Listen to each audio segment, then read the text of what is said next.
भैरवानंद उस पोटली को लेकर एक खतरनाक सी गुफा में पहुंच जाता है और अब मयूरी पोटली में से बाहर निकलने की कोशिश कर रही है। अब भैरवानंद खुद ही पोटली खोल देता है, जिससे मयूरी अब पोटली से बाहर निकलकर अपने पहले वाले रूप में आ जाती है। अब मयूरी भैरवानंद से कहती है, तू क्या सोचता है कि तू सबसे ज़्यादा शक्तिशाली है? एक बात याद रखियो, तेरी तबाही कोई और नहीं बल्कि मेरा नील ही करेगा। अब वो राक्षस भैरवानंद मयूरी को चेहरे से पकड़कर कहता है, इस दुनिया में अभी तक मुझे ख़त्म करने वाला पैदा नहीं हुआ, ये बात तू भी समझ ले। उस नील को तो मैं कभी भी मार देता, लेकिन वो मेरी बेटी का प्यार है, इसलिए छोड़ा हुआ है उसे। और तुझे इस पोटली में से इसलिए निकाला क्योंकि मैं चाहता हूँ तू खुद देखे नील और आभा को एक होते हुए। ये कहकर वो मयूरी को दूर धक्का देता है और जादू से उसके इर्द गिर्द एक मजबूत पिंजरा बना देता है, जिससे मयूरी कैद हो जाती है। दूसरी ओर नील मंदिर में भोलेनाथ की सभी विशालकाय मूर्तियों को बहुत ध्यान से देख रहा है। हर मूर्ति बहुत बड़ी है और सभी मूर्तियों में भोलेनाथ के हाथ में विशाल त्रिशूल भी है। और अब नील बहुत ज़्यादा सोच में पड़ चुका है कि वह कौन सा त्रिशूल ले। अब नील हर मूर्ति को प्रणाम करता हुआ जा रहा है और हर मूर्ति को बहुत ध्यान से देख रहा है।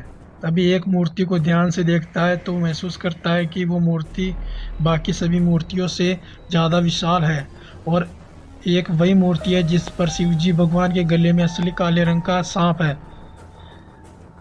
बल्कि बाकी सभी मूर्तियों पर नकली सर्प है। अब नील समझ जाता है कि इसी सर्प की इजाज़त से ही वो त्रिशूल ले सकता है, वो भी इसी मूर्ति का है। अब वो भोलेनाथ की उस विशाल मूर्ति के सामने माथा टेकता है और अब उस सर्प को प्रणाम करके उससे उस त्रिशूल को मांगता है। नील अब कहता है, हे सर्प देवता, मुझे त्रिशूल प्रदान करो जिससे मैं उस पिशाचिनी का अंत कर सकूं। अब वो सारी बातें सर्प देवता को बताता है। तभी जोर से बिजली चमकती है और त्रिशूल खुद निकल कर नील के हाथ में आ जाता है।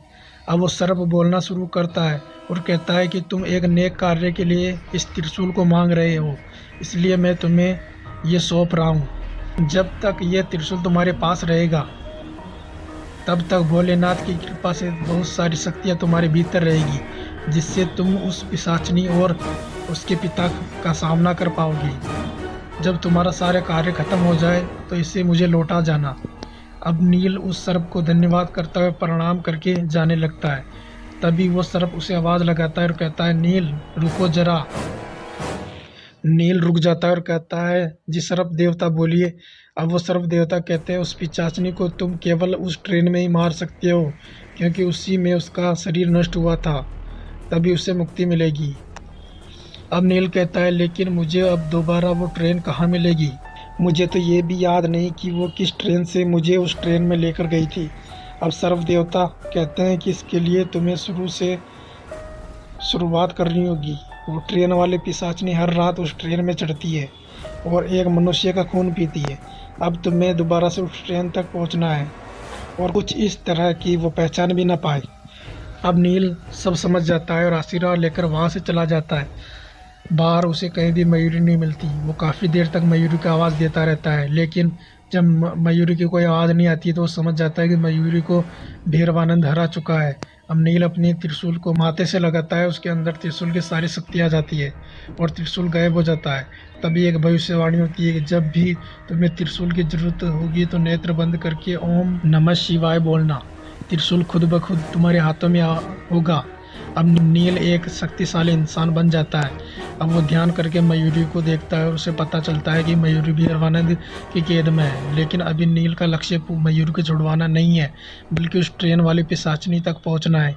इसलिए वो अब चल पड़ता है उस आभा के अंत के लिए। वो अब अपनी दिव्य शक्तियों से उस स्टेशन का पता लगाता है जहाँ से उस ट्रेन वाली पिशाचिनी का इलाका शुरू होता है। अब नील चल पड़ता है उस ट्रेन वाली पिशाचिनी से अपने जन्मों का इंतकाम लेने एक नए सफ़र की ओर। इस बार पिशाचिनी नील को कैसे पहचानेगी जब वो उसका काल बनकर आएगा।